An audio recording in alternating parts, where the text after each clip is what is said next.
ರಾಜ್ಯ ಬಿಜೆಪಿ ಬಂಡಾಯ ಶಮನಕ್ಕೆ ಆರ್ಎಸ್ಎಸ್ನಿಂದ ಸಭೆ ಆಗಿದೆ. ಪ್ರಮುಖ ನಾಯಕರೊಂದಿಗೆ ನಡೆದಂತಹ ಸಭೆ. ಈ ಸಭೆಯಲ್ಲಿ 38 ಪ್ರಮುಖ ನಾಯಕರು ಭಾಗಿಯಾಗಿದ್ದರು. ಬಿಜೆಪಿ ನಾಯಕರಿಗೆ ಸಂಘದಿಂದ ಒಗ್ಗಟ್ಟಿನ ಪಾಠ ಬೋಧಿಸಲಾಗಿದೆ. ನಿಮ್ಮ ಅಸಮಾಧಾನ ಏನೇ ಇದ್ರೂ ಕೂಡ ಚರ್ಚೆಗೆ ಅವಕಾಶ ಇದೆ. ಪಕ್ಷದ ಸಂಘಟನೆಯ ಮೇಲೆ ಇದರಿಂದ ಯಾವುದೇ ರೀತಿಯ ಪರಿಣಾಮ ಬೀರಬಾರದು. ವಿಜಯೇಂದ್ರ ಕಾರ್ಯವೈಖರಿಯ ಬಗ್ಗೆ ನಾಯಕರು ಈ ಸಂದರ್ಭದಲ್ಲಿ ಆಕ್ಷೇಪ ವ್ಯಕ್ತಪಡಿಸಿದ್ರು. ಎಲ್ಲರನ್ನೂ ವಿಶ್ವಾಸಕ್ಕೆ ತೆಗೆದುಕೊಂಡು ಹೋಗ್ತಾ ಇಲ್ಲ ಅಂತ ಕಂಪ್ಲೇಂಟ್ ಮಾಡಿದ್ದಾರೆ. ಇದೇ ವಿಚಾರಕ್ಕೆ ಸಂಬಂಧಪಟ್ಟ ಹಾಗೆ ಮಾಹಿತಿಯನ್ನ ಕೊಡ್ತಾರೆ ನಮ್ಮ ಪ್ರತಿನಿಧಿ ರವಿ ಶಿವರಾಮ್. ಇದೀಗ ನಮ್ಮ ಜೊತೆ ಸಂಪರ್ಕದಲ್ಲಿದ್ದಾರೆ. ರವಿ, ಬಿಜೆಪಿಯಲ್ಲಿನ ಬಣ ಬಡಿದಾಟಕ್ಕೆ ಬ್ರೇಕ್ ಹಾಕೋದಿಕ್ಕೆ ಆರ್ಎಸ್ಎಸ್ ನಿಂದ ಆದಂತಹ ಸಭೆ. ಸೊ ಈ ಸಭೆಯಲ್ಲಿ ಯಾರೆಲ್ಲ ಪ್ರಮುಖರಿದ್ರು, ಜೊತೆಗೆ ಸಭೆಯಲ್ಲಿ ಏನಾಯ್ತು?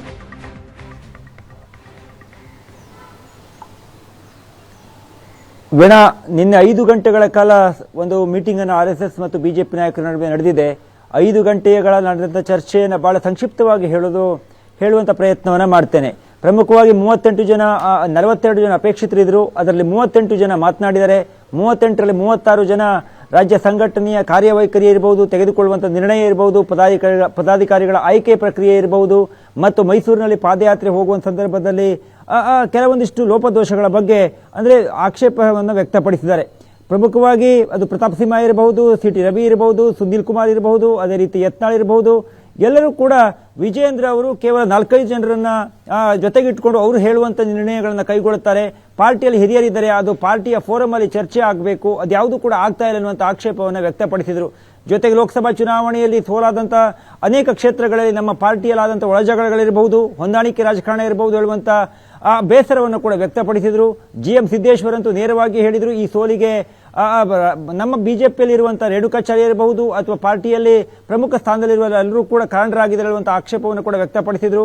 ಅದೇ ರೀತಿ ಪ್ರತಾಪ್ ಸಿಂಹ ಅವರು ತವರಿಗಾದಂಥ ಅನ್ಯಾಯದ ಬಗ್ಗೆ ಇರಬಹುದು ಅಥವಾ ತಮಗೆ ಟಿಕೆಟ್ ಸಿಗದೇ ಇರುವ ವಿಚಾರಗಳ ಕುರಿತಾಗಿಯೂ ಕೂಡ ಮಾತನಾಡಿದರು. ಸೋಮಣ್ಣ ಅವರಿಗೆ 2 ಕ್ಷೇತ್ರಗಳಲ್ಲಿ ಟಿಕೆಟ್ ಅನ್ನು ಕೊಟ್ಟು ಸೋಲಿಸಲಾಯಿತು ಅನ್ನುವಂಥ ಮಾತುಗಳು ಕೂಡ ಸಭೆಯಲ್ಲಿ ವ್ಯಕ್ತವಾದವು.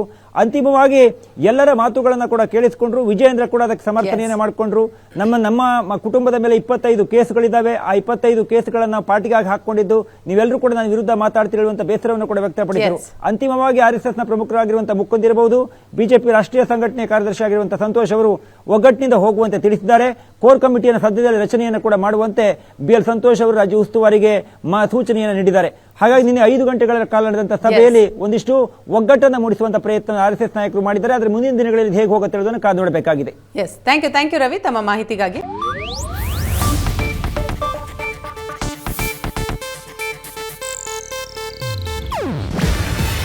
ಇದು ಏಷ್ಯಾನೆಟ್ ನ್ಯೂಸ್ ನೆಟ್ವರ್ಕ್ ಪ್ರಸ್ತುತಿ. ನೀವು ನೋಡ್ತಿದ್ದೀರಾ ಏಷ್ಯಾನೆಟ್ ಸುವರ್ಣ ನ್ಯೂಸ್.